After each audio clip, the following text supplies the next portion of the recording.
S மக்களே, big pass second promo வந்துருச்சு. As expected அரோராவோட friends வந்திருக்காங்க.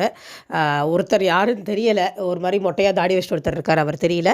இன்னொன்று யார் நம்மளுக்கு தெரியும், பிக் பாஸ் 8 கண்டஸ்டண்ட்டாக வந்து ஆக்சுவலி நல்ல கண்டஸ்டண்ட்டு, பட் பிஆர் டீம் இல்லாத காரணத்தினால வெளியில் போயிட்டாங்க. அவங்க வந்து சொல்கிற விஷயம் என்ன அரோராட்னா, துஷார் பற்றி பேசாத அப்படின்னு சொல்கிறாங்க. துஷார் லவ் பண்ணுறேன்னு கேட்டால் இது இல்லைங்குது, அடி பாவி அப்படிங்கிற மாதிரி இருந்தது. அவனை பற்றி பேசாத, விட்டுடு, மற்றபடி கேமில் ஃபோக்கஸ் பண்ணுற மாதிரி தான் ரியா சொல்கிறாங்க. ரியாவோட அட்வைஸ் வந்து ப்ராப்பராக தான் இருக்கும், எதுவும் தப்பாலாம் சொல்ல மாட்டாங்க, நம்மளுக்கு தெரியும். ஸோ துஷாரை வந்து துஷார் பற்றி பேசுகிறத விட்டு வெளில வந்து பார்த்துக்கலாம் அவங்க சொல்கிறது ஒரு நல்ல அட்வைஸாக தான் இருக்குது. ஏன்னா அதுதான் கொஞ்சம் இரிட்டேஷனாக இருக்குது அரோராட்ட, உண்மையிலே துஷாருங்கிறது. ஸோ அதை விட்டால் நல்லா தான் இருக்கும். அதுக்கப்புறமா இன்றைக்கி காலையில் லைவில் என்ன ஓடிட்டு இருந்ததுன்னா, பார்வதி விக்ரம வெறுப்பேற்றிட்டு இருந்துச்சு, ஹவுஸ் வந்து க்ளீனாக இல்லைன்னு.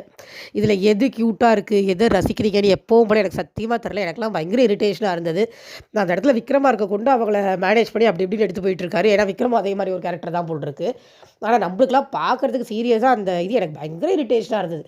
சும்மா இங்கே நூல் இருக்கீங்க கொத்தமல்லி இருக்குன்னு இவங்க சொல்கிறது, அவர் வந்து அப்போ அந்தளவுக்கு நாங்கள் சுத்தம் பண்ணியிருக்கோம் அவர் சொல்கிறது, அவரை பேச விடாமல் இவங்க கூட பேசுறது, அதெல்லாம் என்ன ஒரு கேரக்டர். சீரியஸாக வந்து ஒரு என்ன சொல்கிறது, இந்த டெக்கோரம்னு திவ்யா ஒரு வார்த்தை சொல்லுவாங்கள்ல, அது இருக்கணும்னு நினைக்கிறவங்களுக்கு அந்த மாதிரி இடத்துல இருக்கவே பிடிக்காது. அவ்வளோ தூரம் டர்ட்டியாக ஒன்று பண்ணிகிட்டு இருந்தாங்க. அதை காமெடி நினச்சி அவங்களோட ஃபேன்ஸ் எல்லாம் சிரிச்சுக்கலாம். எனக்கெல்லாம் செம்ம காண்டாக நான் லைவ் விட்டு வெளியில் வந்துட்டேன்.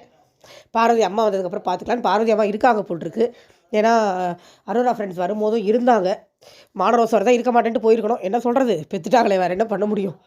அடுத்த ப்ரோமோவில் சந்திக்கலாம். இப்போ வரைக்கும் மொக்கையாக தான் போகுது. ஏதாவது இன்ட்ரெஸ்டிங்காக இருந்தால் பார்ப்போம். நன்றி.